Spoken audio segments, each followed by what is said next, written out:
कर्म को नैतिक व्यवस्था का साधन मानना ही धम्म है। भौतिक जगत में एक व्यवस्था मौजूद है जिसे कुछ घटनाओं से सिद्ध किया गया है। आकाशीय मंडल में तारों की गति और क्रियाओं में एक निश्चित व्यवस्था है। नियमित रूप से आने जाने वाले ऋतुचक्रों में एक निश्चित व्यवस्था होती है। 20 पेड़ बनते हैं, पेड़ फल देते हैं और फल बीज देते हैं, इसमें भी एक निश्चित व्यवस्था है। बौद्ध धर्म के संदर्भ में इन्हें नियम कहा जाता है। ये व्यवस्थित रूप से विशेष क्रम में ऋतु नियमों और बीज नियमों को बनाते हैं। इसी तरह मानव समाज में भी एक नैतिक व्यवस्था होती है। यह कैसे उत्पन्न होती है? यह कैसे जारी रहती है? जिन्हें ईश्वर के अस्तित्व पर विश्वास है, उनके लिए इस प्रश्न का उत्तर देना कठिन नहीं है। उनके लिए उत्तर सरल है। वे सभी नैतिक व्यवस्था को दैवीय नियम मानते हैं। ईश्वर ने जगत की रचना की और इसलिए ईश्वर ही जगत का परम शासक है। वे उत्तर देते हैं कि ईश्वर ही इस संसार के नैतिक और भौतिक नियमों के रचयिता हैं। उनके अनुसार नैतिक व्यवस्था मानव के कल्याण के लिए है, क्योंकि वह ईश्वर की इच्छा से उत्पन्न हुई है। मानव अपने रचयिता ईश्वर का अधीनस्थ होता है। चूंकि वह दैवीय नियमों के अधीन है, समाज में नैतिक व्यवस्था विद्यमान है। दैवीय नियमों के अधिकार से जगत में नैतिक व्यवस्था चल रही है, ऐसा मानने का दृष्टिकोण स्वाभाविक रूप से समर्थित है। लेकिन यह व्याख्या संतोषजनक नहीं है, क्योंकि नैतिक व्यवस्था ईश्वर द्वारा बनाई गई है। नैतिक व्यवस्था की शुरुआत और अंत दोनों ईश्वर ही हैं।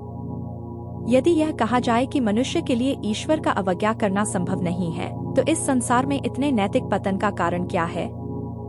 यह बुद्ध का प्रश्न था। दैवीय नियमों के अधिकार का अर्थ क्या है? किसी व्यक्ति पर दैवीय नियमों का नियंत्रण किस प्रकार का है? ये सभी संगत प्रश्न हैं। लेकिन नैतिक व्यवस्था को दैवीय नियमों पर आधारित मानने वालों से अभी तक संतोषजनक उत्तर नहीं मिला है।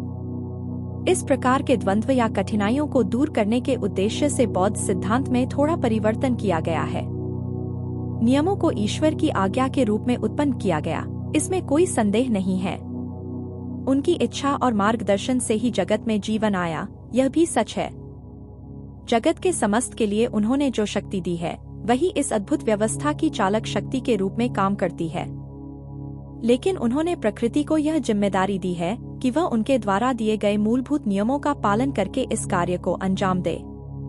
इसलिए यदि नैतिक व्यवस्था ईश्वर की अपेक्षा के अनुसार काम नहीं करती, तो यह ईश्वर की गलती नहीं है, बल्कि यह प्रकृति की गलती है। इस सिद्धांत में किए गए परिवर्तन ने भी कठिनाई को दूर नहीं किया।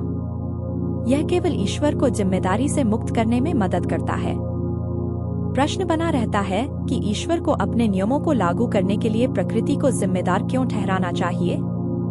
ऐसी स्थिति में ईश्वर की आवश्यकता क्या है? विश्व में नैतिक व्यवस्था कैसे चलती है? इस प्रश्न का बुद्ध का उत्तर पूरी तरह से अलग है। उनका उत्तर भी सरल है। नैतिक व्यवस्था को ईश्वर नहीं चलाता, इसे कर्म के नियम चलाते हैं। यह बुद्ध का उत्तर है। इस संसार की नैतिक व्यवस्था चाहे अच्छी हो या बुरी, बुद्ध के अनुसार नैतिक व्यवस्था केवल मनुष्य पर निर्भर करती है। कर्म का अर्थ है मनुष्य द्वारा किए गए कर्म। विपाक उसका परिणाम है। नैतिक व्यवस्था बुरी है तो इसका कारण मानव द्वारा किए गए अकुशल कर्म, बुरे कर्म हैं। यदि नैतिक व्यवस्था अच्छी है तो इसका कारण मानव द्वारा किया गया कुशल कर्म, अच्छा कर्म है। बुद्ध केवल कर्म की बात कहने से संतुष्ट नहीं हुए। उन्होंने कर्म के नियमों की भी चर्चा की। इसे कर्म नियम कहा गया। कर्म के नियमों के माध्यम से बुद्ध ने कहा कि जैसे दिन के बाद रात आती है, वैसे ही मनुष्य द्वारा किए गए कर्मों का परिणाम उसके कर्मों का अनुसरण करता है।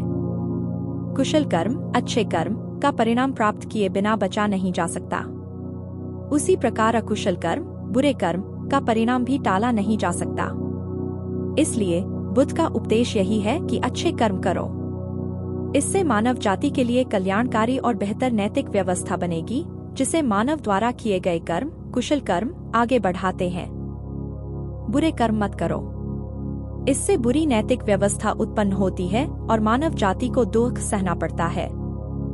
कर्म करने का समय और उसका परिणाम प्राप्त करने का समय, इन दोनों के बीच एक अंतराल होता है। बुद्ध की सोच के अनुसार कर्म 3 प्रकार के होते हैं। 1. दित्थधम वेदनीय कर्म, तत्काल परिणाम वाले कर्म। 2. उपपज्य वेदनीय कर्म, दीर्घकालिक परिणाम वाले कर्म। 3. अपरोप्रिय वेदनीय कर्म, अनिश्चित परिणाम वाले कर्म। कर्म अहोसी कर्म, अप्रभावी कर्म की श्रेणी में भी आ सकते हैं। अहोसी कर्म में वे कर्म शामिल होते हैं जो इतना कमजोर होते हैं कि प्रभावी नहीं हो पाते। बुद्ध की कर्म संबंधी सोच को गंभीरता से लेने पर यह साबित होता है कि कर्म का नियम उदारतारहित है, जो उसके सिद्धांत को कमजोर नहीं करता। कर्म का परिणाम व्यक्ति का अनुसरण करता है और इसमें सोचने के लिए कुछ भी नहीं है। कर्म सिद्धांत यह नहीं मानता कि एक व्यक्ति का कर्म दूसरे को प्रभावित नहीं कर सकता। किसी का कर्म किसी अन्य व्यक्ति को प्रभावित कर सकता है।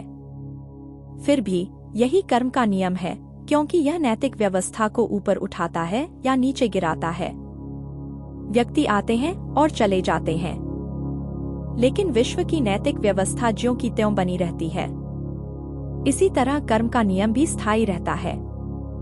इसी कारण बुद्ध के धम्म में नैतिकता को परम महत्व दिया गया है। विश्व में नैतिक व्यवस्था कैसे चलती है, इस प्रश्न का बुद्ध का उत्तर सरल और स्पष्ट है, जिसे कोई नकार नहीं सकता।